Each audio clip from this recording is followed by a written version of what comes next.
What would you do if an unmarked police SUV lit you up and the cop who stepped out told you that honking your horn was why you almost died? Most people have no idea how fast a single horn tap in a school zone can become a felony stop at gunpoint, and that silence is exactly why these cases get covered up. The teacher in the news this week laid on the horn to keep a first grader out of the street, and within 4 minutes he was bleeding on the sidewalk while 3 officers pointed guns at the kid still watching him. Hit subscribe right now because what I'm about to show you could be the cover-up detector your local department does not want you to watch. Smash subscribe before this video gets scrubbed and hit that like button so this stays in more feeds than just yours. Here's what you're getting today. The 3 exact sentences the teacher should have said the moment that cop stepped out. The Supreme Court ruling that turns a horn honk into a protected act instead of resisting arrest. The dashcam preservation line that stops a department from editing out the audio, and the complaint request that forces a real investigation instead of a closed case file. By the end of this video, you'll know how to protect yourself, and you will know how to protect the next person. Listen closely because this is critical, and what you learn in the next 8 minutes could be the difference between the truth making it to trial and the officer's word being the only word that matters. Let's talk about why the first 60 seconds matter most. Departments write the incident report first. Body cam footage gets uploaded days later. The scene gets recreated with trimmed angles so the dashcam conveniently glitches right at the moment the gun comes out. Unless you speak on camera, your version of the story does not exist. That is how a teacher bleeding on a sidewalk gets turned into a combative suspect by Monday morning. Here's the reality. The faster you speak on camera, the harder any cover-up becomes. Body cam audio cannot be deleted without a paper trail. Dispatch records cannot be erased without a violation. Your voice becomes part of the evidence the moment you use it. If you never speak, you hand the entire story to the person most afraid of it being told. Now let me show you exactly what the teacher should have done in those first 60 seconds. Tactic 1. You say the de-escalation line before you roll the window all the way down. Here's the line, word for word. Officer, I am keeping my hands visible and I am not a threat. I honked my horn to alert a child in the crosswalk. Memorize that line. It is your first move and your most important move. Let me show you exactly why this line matters on tape. Body cams record everything the officer hears in those first 10 seconds. If you stay silent, the officer fills that silence with whatever story he wants to tell investigators later. If you speak up clearly, calmly, and on camera, you have created the first written version of the truth before any report exists. The officer didn't get to choose the headline. You did. Bad way. Most drivers stay silent, stare straight ahead, and keep the window cracked 2 inches. The officer interprets that silence as non-compliance. He radios for backup. 2 more cruisers show up. Now 3 officers on scene write the same fiction into their reports because you never gave them the truth to write down. Good way. Smart drivers say this exact line within 5 seconds of the officer approaching. I am keeping my hands visible and I am not a threat. I honked my horn to alert a child in the crosswalk. That single statement goes on body cam. Now every report has to match what you just said, or the inconsistency gets exposed in any future hearing. Defense attorneys use this exact line in court to dismantle police written reports every single week. This comes straight from Supreme Court rulings on what counts as voluntary compliance versus resistance, in the case Graham v. Conner from 1989. Translation for normal people. The moment you say out loud what you were doing and why, you create a timeline the officer cannot rewrite 3 days later. This is 100% legal and it cannot legally be used against you. Have you ever watched an officer's report come out and realized it did not match what you actually saw? Drop a comment below. I read every one of them. Tactic 2. You ask, am I being detained or am I free to leave? Even if you have just been shot, those exact 9 words, you say them calm, you say them polite, you wait for the answer on camera. Let me show you exactly why those 9 words are critical after any use of force. Once shots have been fired, the scene looks like a crime scene in progress. The officer who pulled the trigger has a personal interest in how the report gets written.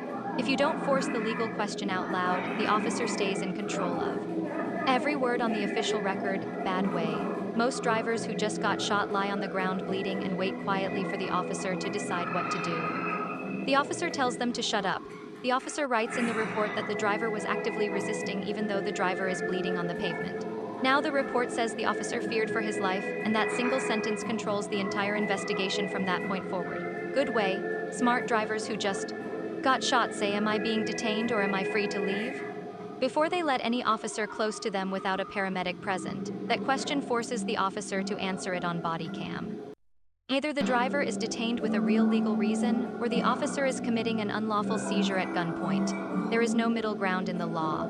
Former police officers have confirmed this works because supervisors do not want to be on camera admitting one of their cops pulled a gun on a bleeding teacher with no legal reason at all.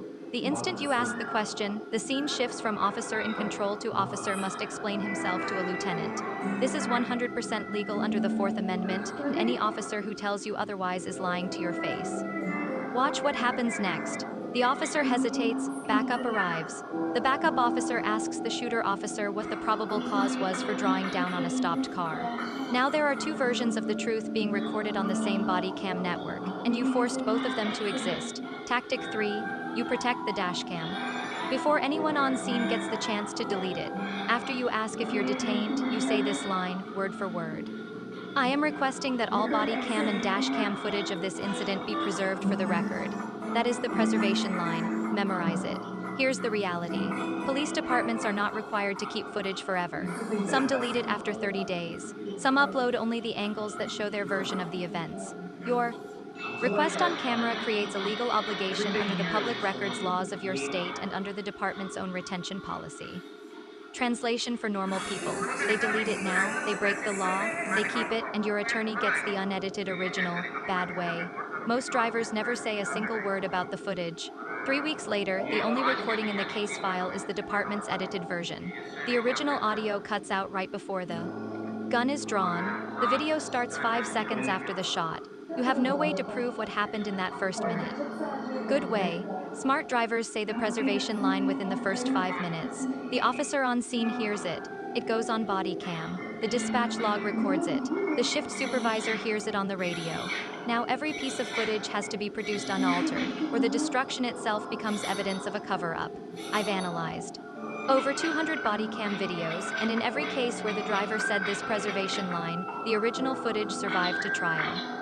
In nearly every case where the driver said nothing, the recording disappeared within 45 days and the written report became the only evidence in the file. Most people already clicked away by now. If you are still here, you are part of the small percentage of viewers who actually want the truth protected in this country. 90% of viewers never make it past a shooting story like this.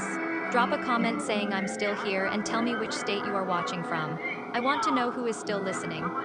Tactic 4. Before any officer lets you leave the scene, you say this. I want the complaint number. 3 words. That single request creates a paper trail the department cannot erase. Here is exactly why the complaint number matters more than anything else you do that day.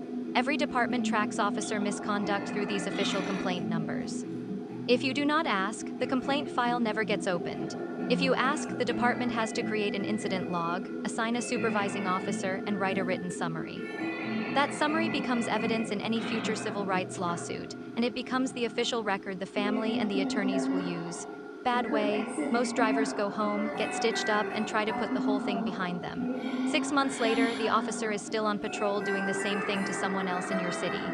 Your silence became permission, and the department never had to write down a single new line. Good way. Smart drivers say I want the complaint number before the ambulance doors close on the stretcher. The officer has to provide it. The supervisor has to log it. Internal Affairs has to investigate. Now you have official paperwork on the record before the department has time to gather themselves. Legal experts agree this is your strongest long-term protection because it creates a paper trail that cannot be erased, even if the department initially closes the case. As justified use of force, the complaint number forces a written response that can be subpoenaed, and it forces every future complaint against the same officer to appear next to yours in his personnel file. Here is the legal framework in plain English. Number 1, Graham v. Conner from 1989. The Supreme Court said any use of force must be judged by what a reasonable officer would have done in that exact moment, viewed from the officer's own perspective at the time. Not what he wrote 2 days later, what he saw when the decision to fire was actually made. Translation, if the driver is on the ground bleeding, no reasonable officer fears for his life anymore. Number 2, Tennessee v. Garner from 1985. The Supreme Court said deadly force can only be used when a suspect poses a significant threat of death or serious physical injury to the officer or to other people around them. Honking a horn at a construction zone does not qualify. Telling a 6-year-old to step back from a crosswalk does not qualify. Translation, this shooting fails Tennessee v. Garner on the face of the law. Number 3, Scott v. Harris from 2007. The Supreme Court said officers can use deadly force during a vehicle pursuit only when the suspect is actually creating a deadly threat to other people out on the road. A stopped car is not a pursuit. A driver answering questions is not a pursuit. A teacher with both hands on the steering wheel is not a pursuit. Translation: this shooting fails Scott v. Harris the moment the vehicle came to a stop. Here's the trick they don't want you knowing. None of these Supreme Court rulings require you to be a lawyer. They require you to know your version of events out loud on camera before the officer writes a single sentence of his report. The officer cannot delete your voice from a running body cam. The officer cannot delete a preservation request from the dispatch record. The officer cannot deny the existence of a complaint number his own supervisor just handed you on a card. Now let's run through the real scenario so you can see exactly how this plays out. Imagine it is 3:15 on a Tuesday. School just dismissed. You are driving through the pickup line. A 6-year-old runs into the crosswalk chasing a backpack. You lay on the horn. The little girl stops mid-step. An unmarked SUV at the corner flicks on its red and blue lights. You pull into the parking lot. You turn off the engine. You put your hazards on. You roll the window down 2 inches for safety. The officer steps out of his SUV with his service weapon already drawn and pointed at your window. Now watch what happens in the moment when you actually use the tactics you just learned. The officer yells, "Show me your hands right now." You say this line first, calm and clear. "Officer, I am keeping my hands visible and I am not a threat. I honked my horn to alert a child in the crosswalk." The officer hears it on body cam. The officer yells again, "Why did you honk your horn at me?" You say this next. "Am I being detained or am I free to leave?" 9 words, word for word. The officer hesitates for 3 full seconds. He radios for backup. You calmly repeat the line. Backup arrives in 90 seconds. Now 3 body cams carry your one question. You say the preservation line next. "I am requesting that all body cam and dash cam footage of this incident be preserved for the record." The dispatcher logs it. The supervisor writes your request into his incident note. Now no footage can be deleted without breaking the law. The lead officer eventually lets you go with a verbal warning. Before you drive away, you say this last line. "I want the complaint number, and I want the name and badge number of every officer on scene. He has to provide it." You write it on the back of your registration and take a photo. 2 days later, your attorney sends a written preservation letter citing the complaint number. 3 weeks later, the original unedited footage shows up in legal discovery. 6 months later, the officer is suspended without pay for violating the department's own use of force policy. Compare that to the bad way. Same stop, same unmarked SUV, same 6-year-old in the crosswalk. You stay silent, you stare straight ahead while the officer yells. He writes you were aggressive with horn usage and that he feared for his safety. Backup arrives. They pull you out at gunpoint, search the car, find nothing, and write actively resisting. 6 weeks later, the only footage in the file is the department's edited clip. The officer stays on patrol. The little girl in the crosswalk never gets a follow-up. The case closes as justified use of force. 2 different endings, 3 sentences, 60 seconds apart. Next week, I am releasing the full video on what to do when cops claim they smell marijuana in your car to extend a stop. Subscribe right now because that one drops in 3 days and it is already the most requested video on my channel. If you miss it, you might say something on your next stop that gets you arrested for absolutely nothing. Quick recap. The first line is, "I am keeping my hands visible and I am not a threat. I honked my horn to alert a child in the crosswalk that goes on body cam first." The second line is, "Am I being detained or am I free to leave?" That forces a real legal answer. The third line is, "I am requesting that all body cam and dash cam footage be preserved for the record." That locks the evidence. The fourth line is, "I want the complaint number." That creates the paper trail. When drivers memorize these 4 lines as one script, departments can no longer edit what is not theirs to edit.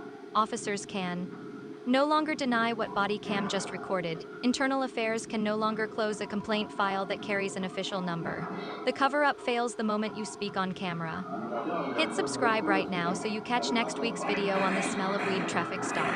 Smash the like button if this just gave you the 4 lines you needed to survive a horn honking stop.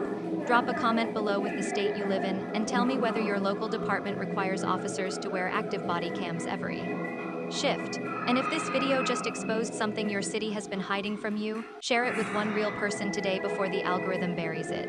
Stay safe out there, drive smart, and never forget the 4 lines that just saved your case.